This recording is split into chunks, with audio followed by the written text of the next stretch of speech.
Welcome, I'm Maricela Calaton with another episode of Scope.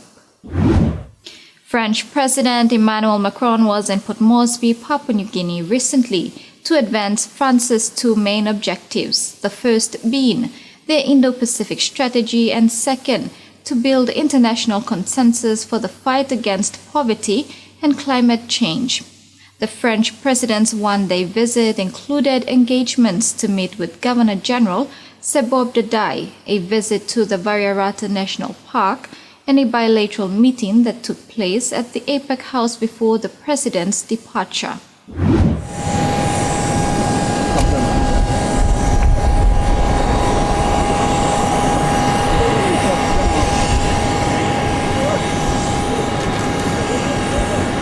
On Thursday, July 27, Papua New Guinea hosted French President Emmanuel Macron and his delegation. Arriving the night before to the receiving party led by Prime Minister James Morobe, the president and his team only had a few hours of rest before embarking on a day full of activity the following morning. The delegation, together with Prime Minister Morobe, then traveled up to Variarata National Park in the Sogeri Plateau in Central Province. President Macron and Prime Minister Morobe walked for about 2 kilometers before reaching a proper lookout, naming the spot the Emmanuel Macron Lookout. On returning from Variarata National Park, the two leaders facilitated and witnessed the signing of a sequence of 4 important documents. It was after the signing that a bilateral meeting took place. The outcomes of this meeting had France and Papua New Guinea commit to work together towards the formulation of a country package for forest, nature and climate for PNG. Papua New Guinea hosts over 75% of the world's biodiversity and is the land of the third largest primary rainforest in the world, making PNG a net carbon negative country. On this basis, the government of PNG is determined to establish a multi-year program to protect these vital reserves in the interest of the country, its people, and the planet. This effort must be matched by a financial commitment and economic partnership with the international community.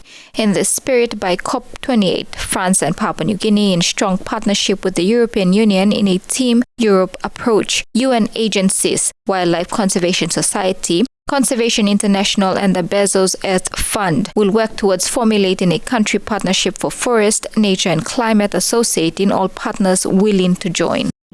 Morobe's only female provincial early childhood education mentor stresses on the need for teachers to know their curriculum before educating children.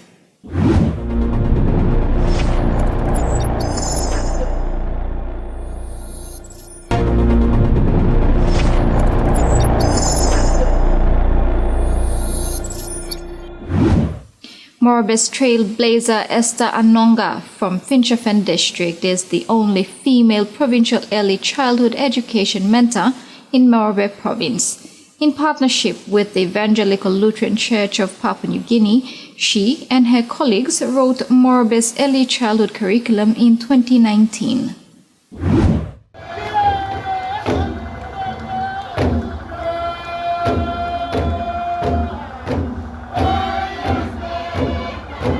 Esther Anonga is from Kote LLG in Finschhafen district.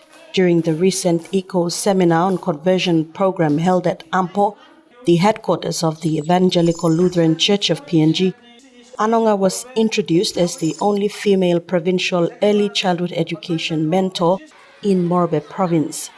Sponsored by the Australian Agency for International Development and the PNG government, she underwent a Bachelor of Education in Early Childhood program at the Queensland University of Technology.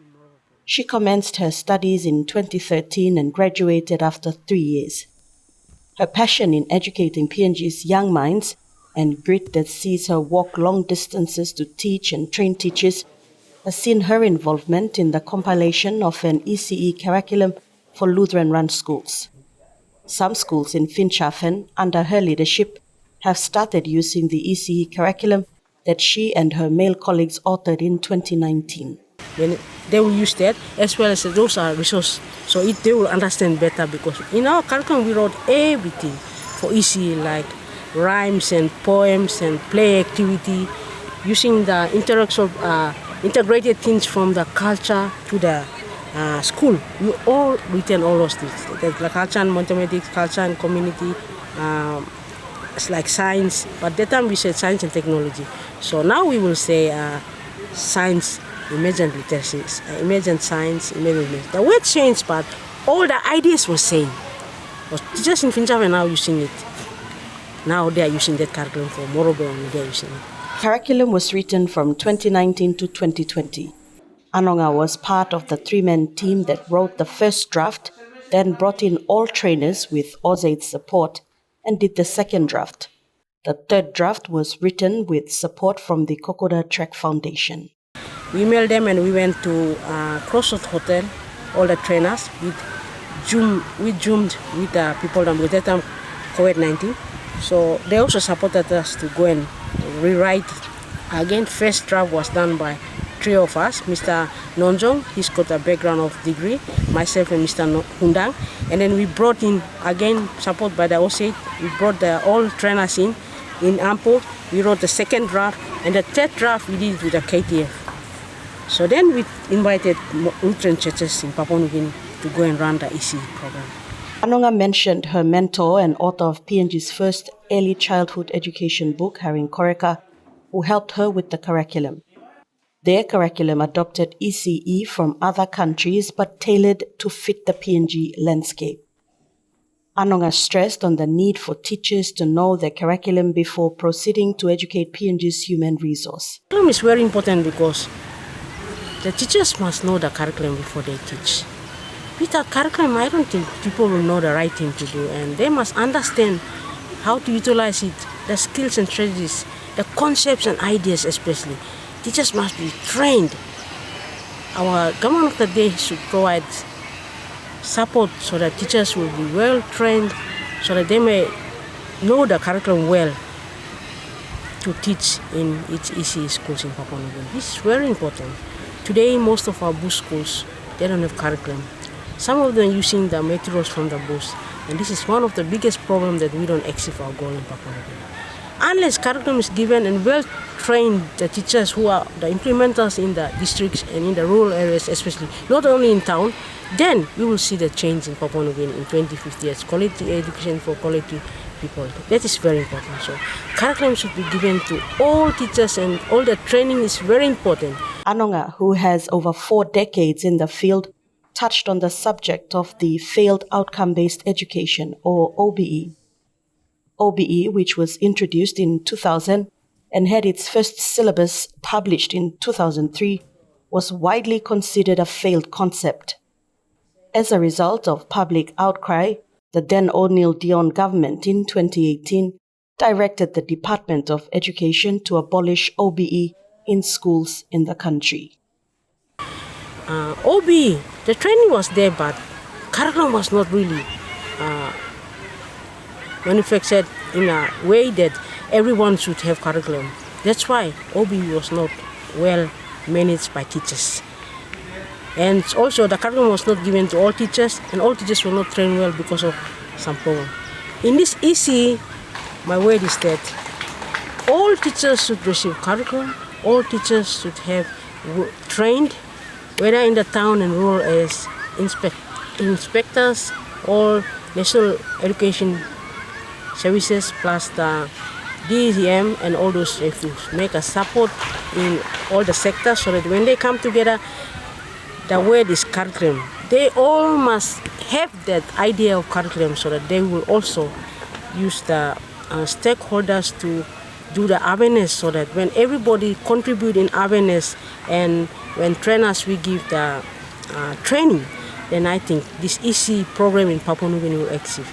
And I think my thought is that Papua New Guinea will change because the world EC is in the world curriculum. They have all these things inside. So when you look at EC routine here, you can see that all of them are all organized where we didn't have it in Papua New Guinea before. All these things were seen in Australia and America and Canada. These countries are developed countries. But in Papua New Guinea, we didn't have all this. Today, when EC coming up, we have all this now, routine. This is not our culture. The culture is coming up. But if we train them well, we will have this in Papua New Guinea. And I think in future, education changes will be in Papua New Guinea, because well-trained teachers will know how to use easy curriculum, and when they use easy curriculum, they will use all routine teaching, and then the children will understand better. So we will have best engineers and doctors and teachers, and they will also have values, because routine also helps the life skills of the children, and also it helps teachers. When we come back, creating football pathways through academies, President of the East Coast Football Club, Shannon Andrew, speaks to reporter Rex Litter on why development pathways are the way to go to build, upgrade athletes, including footballers.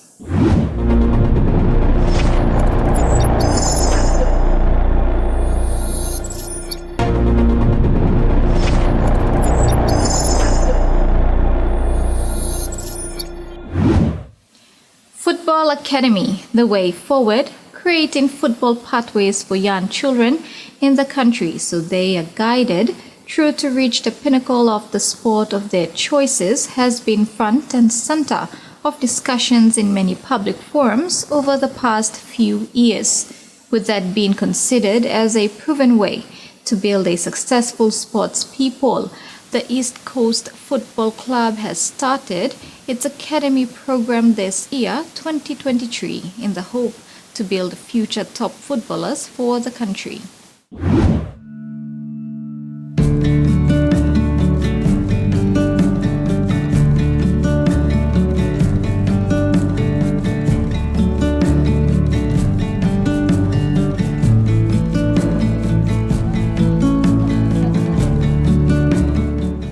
East Coast Football Academy program aims to create a pathway for the children to play football at early stages of their career, which will aid a smooth transition into the youth football.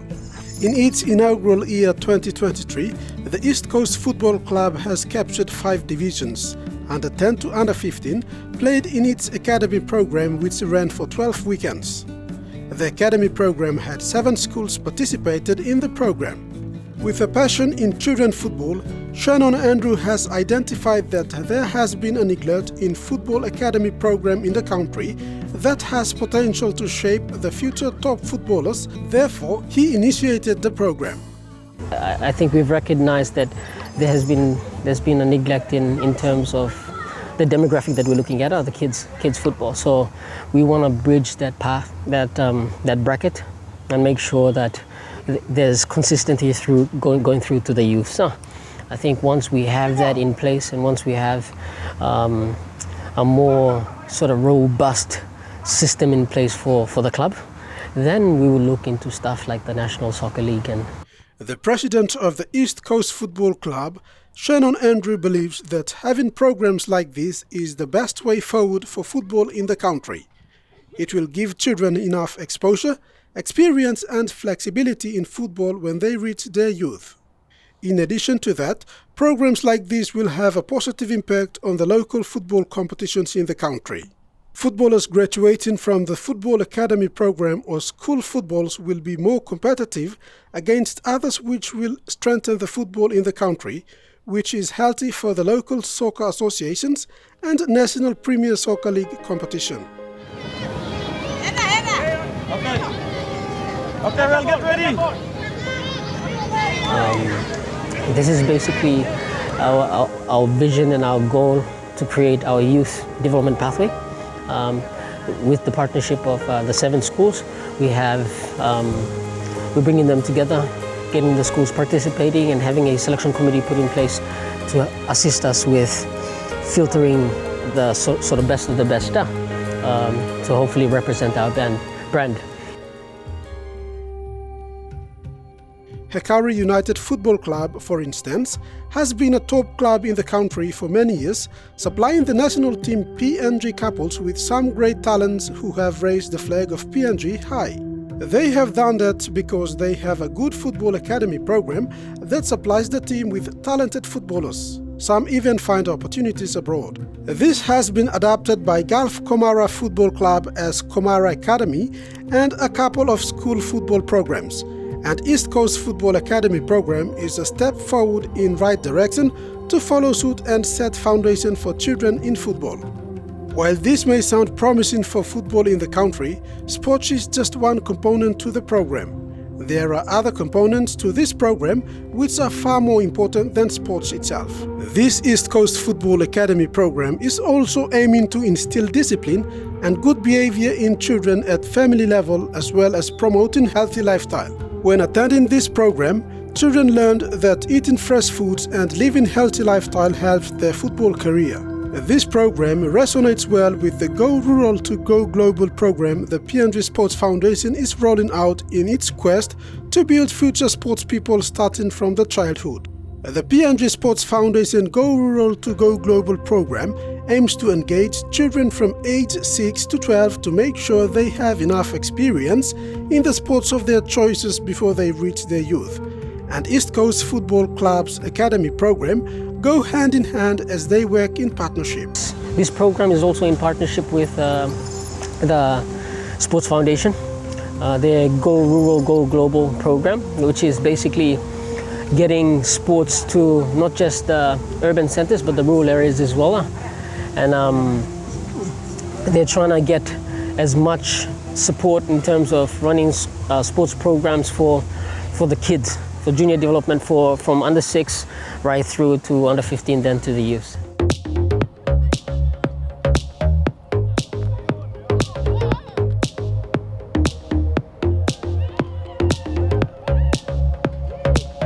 The East Coast Academy Program President, Shannon Andrew, thanked the PNG Sports Foundation for its support in giving them field to run this program, and it has been successful. Andrew also thanked the parents who brought in their children to the program and supported it.